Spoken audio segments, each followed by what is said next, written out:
It included New South Wales Police, WA Police and Australian Federal Police who were targeting a national crime syndicate who they say was responsible for the large-scale illicit drug supply all across Australia. It seems as though America is at peace, but just behind closed doors, a fierce, unprecedented war is quietly taking place. Did you know that transnational crime today is no longer just lurking in remote border regions, but is reaching its tentacles into every neighborhood, every ATM, and directly threatening the lives of millions? From drug labs right next door to residential homes, what thunderous punitive strikes is the government unleashing to smash this vicious network? Let's open up this shocking case file right now. Don't forget to leave your opinions in the comments hit. Like and subscribe to the channel to join us in spreading the message of protecting our community.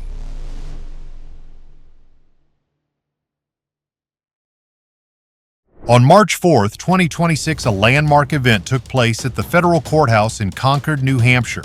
U.S. Attorney Aaron Cregan stood at the podium delivering a powerful message to all of America. It was the event where Juan Carlos de los Santos Romero, a citizen of the Dominican Republic who formerly resided in Massachusetts, officially bowed his head and pleaded guilty. He faced extremely serious charges related to the trafficking of life-destroying narcotics.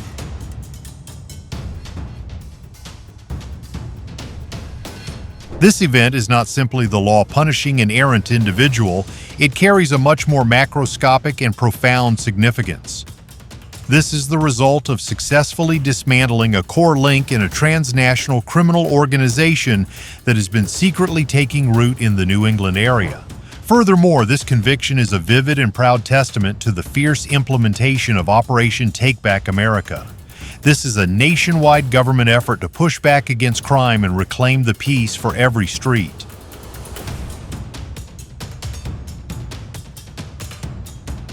According to declassified investigative files and detailed testimonies in court, we see an incredibly terrifying picture. Romero was not a solitary, timid, or impulsive offender. He was a prominent member holding a key role in a drug trafficking organization headquartered in Methuen, Massachusetts. This organization had quietly extended its vicious tentacles across state lines in a highly sophisticated manner. They established a large-scale distribution network directly targeting the peaceful communities along the coast of New Hampshire.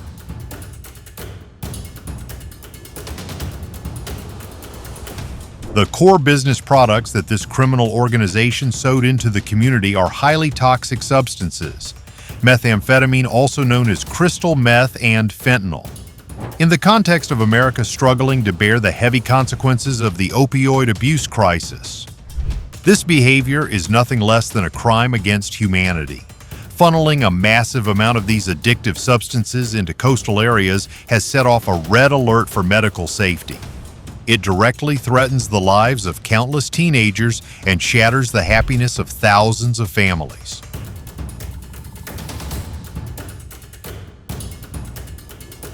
The statistics from the U.S. Drug Enforcement Administration truly leave us heartbroken and reflective. Although the number of fentanyl poisoning deaths showed signs of decreasing from nearly 73,000 cases in 2023 to nearly 50,000 cases the following year, the tragedy has not stopped. Drug-related deaths, especially those involving synthetic opioids, continue to be the leading cause of death for Americans aged 18 to 44.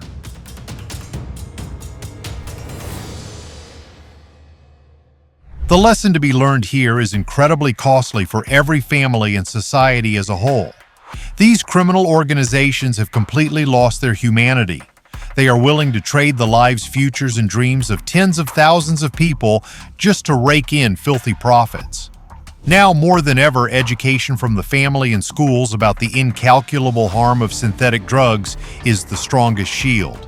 No one is allowed to try it even once because the price to pay is often one's own life. In your opinion, to protect the youth from the temptation of new generation drugs, should the family or the school play the leading role, and where should it begin?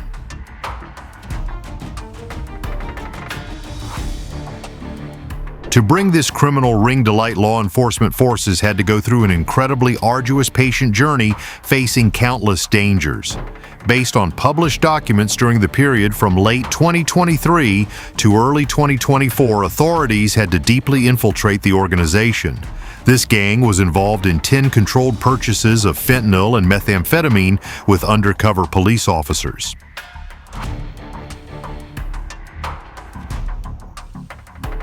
These undercover sting operations are the ironclad, extremely sharp, and undeniable evidence needed to convict the core members. The police officers had to sacrifice their personal lives and gamble their own lives when playing the role of buyers to collect every single piece of evidence.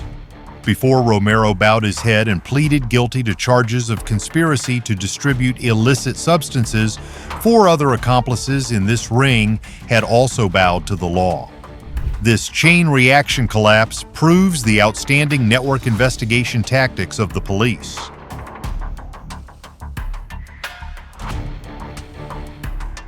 The resounding success of this special task force is the culmination of extremely close cooperation, blurring all administrative boundaries between levels of law enforcement agencies. The U.S. Drug Enforcement Administration excellently demonstrated its leading role in the investigation. They received invaluable and powerful support from a series of local units such as the Seabrook-Hampton-Portsmouth and Methuen police departments, as well as the New Hampshire State Police. The smooth, unified coordination of all forces was the golden key to breaking the criminals' sophisticated camouflage.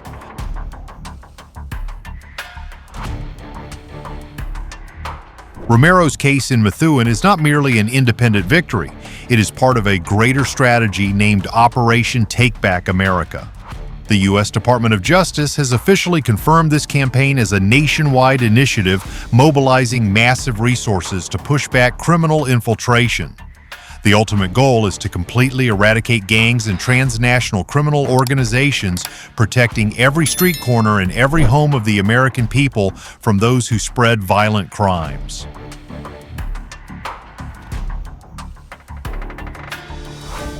This campaign is operated based on extremely decisive directives leading to the establishment of the Homeland Security Task Force.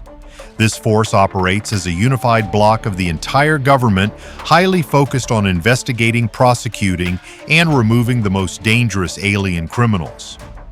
Not stopping at arrests, the campaign also strikes hard at the fatal weak points of these organizations by completely cutting off their financial lifebloods, leaving them with no resources to maintain their criminal activities.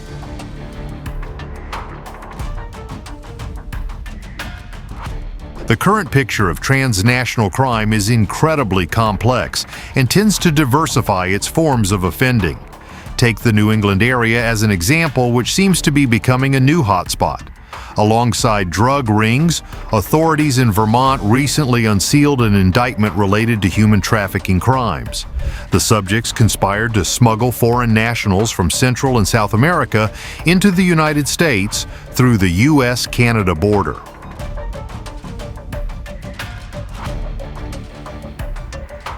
The terrifying expansion of alien crime is also demonstrated through a shocking case involving the high-tech gang Tren de Aragua from Venezuela. Just 1 week before Romero pleaded guilty, prosecutors in Massachusetts announced an indictment against 2 members of this gang. They were charged with conspiracy to commit bank theft through an ATM hacking campaign that spread across states in the New England region.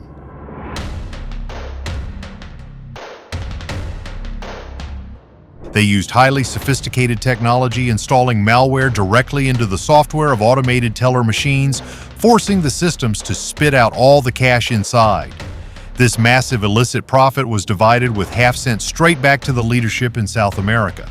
This shows that today's criminals do not just lurk in dark corners with drugs, they also hide behind computer screens, directly attacking the financial security system of society.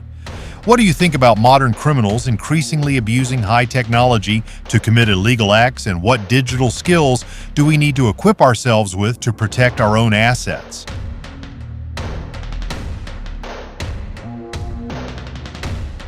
The sweeping campaign is not only focused on the Northeast coast, but has also delivered thunderous blows to many other areas across the territory. In the southern region, brave agents of the Drug Enforcement Administration successfully dismantled a highly toxic production facility right in the heart of a peaceful suburban residential area in Brookhaven, Georgia. 3 undocumented individuals were arrested for their brazen behavior in running a large-scale meth conversion lab.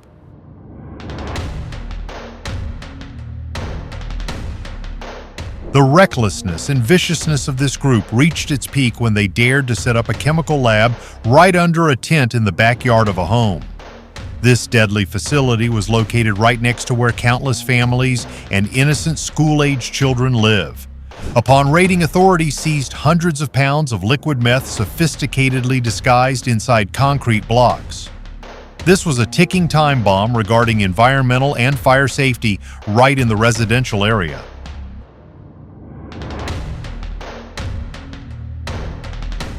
This sounds a profound alarm bell about community vigilance. Criminals are not always in remote, isolated places. Sometimes they hide right under the guise of quiet neighbors. Every citizen needs to be the eyes and ears of the security forces, keenly recognizing unusual signs in the area where they live. Our indifference can inadvertently create conditions for evil to multiply and directly threaten the lives of our loved ones.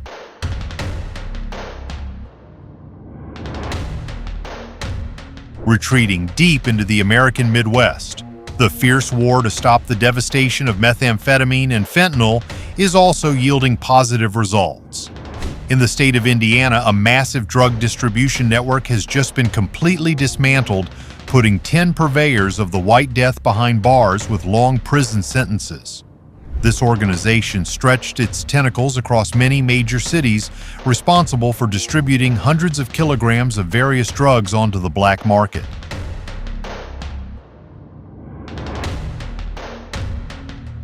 Even more terrifying and condemnable, authorities discovered large quantities of fentanyl laced with xylazine. This is a powerful sedative originally used only in veterinary medicine. When it enters the human body, it depresses the respiratory system, slows the heart rate to a critical level, and especially neutralizes common medical antidotes. This mixing behavior clearly shows ultimate cruelty, cheapening human life just to increase the gang's addictiveness and profits.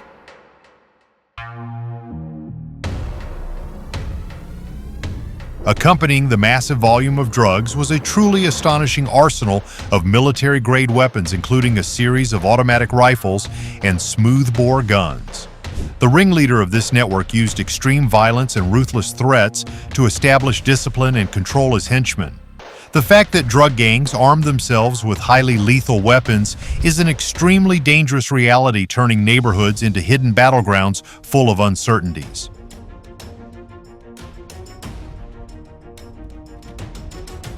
The tight link between drugs and illegal weapons forced the Bureau of Alcohol, Tobacco, Firearms, and Explosives to step in decisively.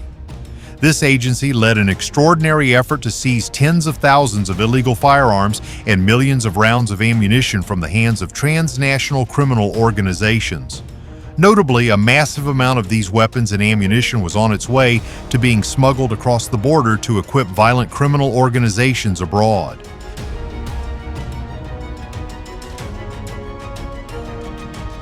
The deputy director of this agency has made an ironclad assertion that the issue of arms smuggling is not just a risk at the border areas, but a serious national threat. The government is strictly determined not to let criminals turn the streets into battlegrounds. This war demands resolution, combined strength, and a spirit of steel from all departments to protect the ultimate peace for society and the supremacy of the law.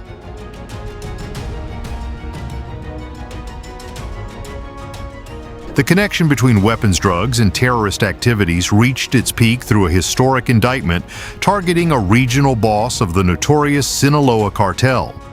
This subject was indicted on unprecedented charges in legal history, narco-terrorism, and providing material support to terrorism. Listing these cartels as foreign terrorist organizations has elevated the war on drugs to a new, stricter, and more comprehensive level.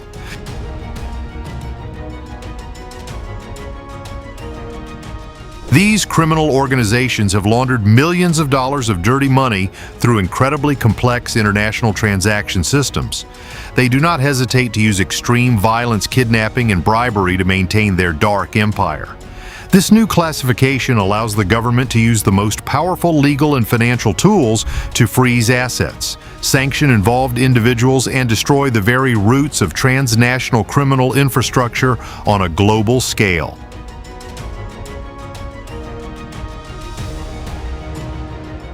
Looking back at the whole situation, the fact that the individual Romero pleaded guilty to drug trafficking along the New Hampshire coast carries enormous symbolic significance. It is not just the moment an individual kneels before the law, but also a vivid slice of reality clearly exposing the terrifying rise, but also simultaneously marking the inevitable decline of transnational criminal organizations across America. Romero, once a crucial link in the international drug supply chain, had to face undeniable evidence from shipments of cocaine and fentanyl hidden in maritime shipping containers to the underground distribution system along the New England coast.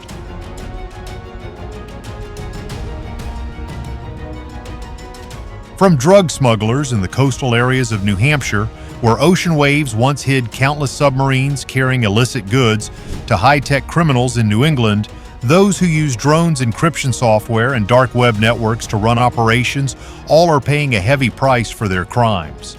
It doesn't stop there. Underground synthetic drug labs in Georgia have also been dismantled one after another. These places were once death factories, producing tons of fentanyl and methamphetamine every month with technology so sophisticated it could deceive even traditional surveillance systems.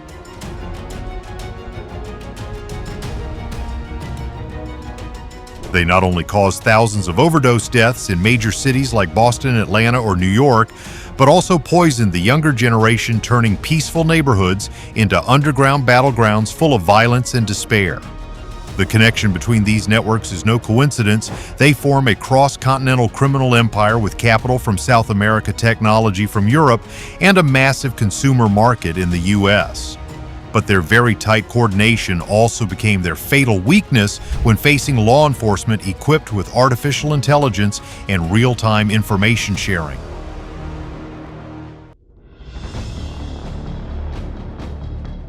They did not just stop at conventional raids, but also applied a comprehensive strategy using artificial intelligence to analyze financial data, tracking underground cash flows through offshore banks while mobilizing the residential community to participate in reporting and monitoring.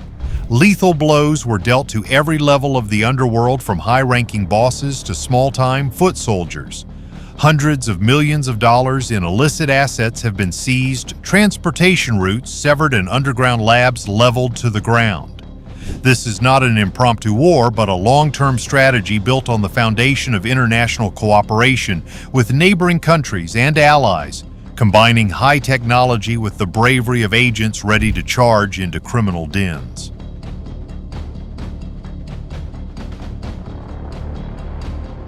There is no longer room for leniency or compromise. Every arrest not only removes a link, but also creates a domino effect, causing other organizations to panic and disintegrate from within. Communities in New Hampshire, New England, and Georgia are gradually reviving. Children are returning to school. Safer small businesses no longer fear being threatened, and the rate of drug-related crimes has noticeably decreased, according to preliminary reports from authorities.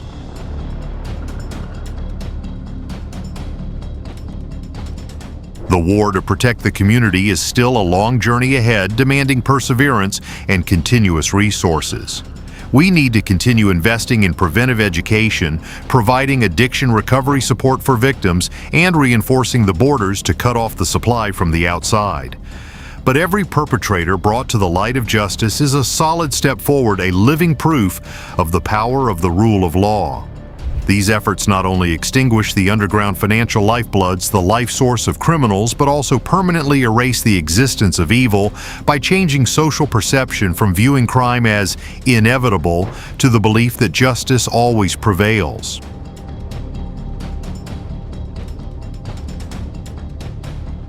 The conviction of Romero and his accomplices is not just the end of a case, but also the beginning of a new era. An era where America takes back control of its own territory, protecting the future for generations to come. Operation Take Back. America does not stop here. It will continue to spread, becoming a model for other countries around the world in the fight against the darkness of transnational crime. It is the victory of light over darkness, of hope over despair, and of a nation united for a noble goal, taking back a truly safe, prosperous, and free America.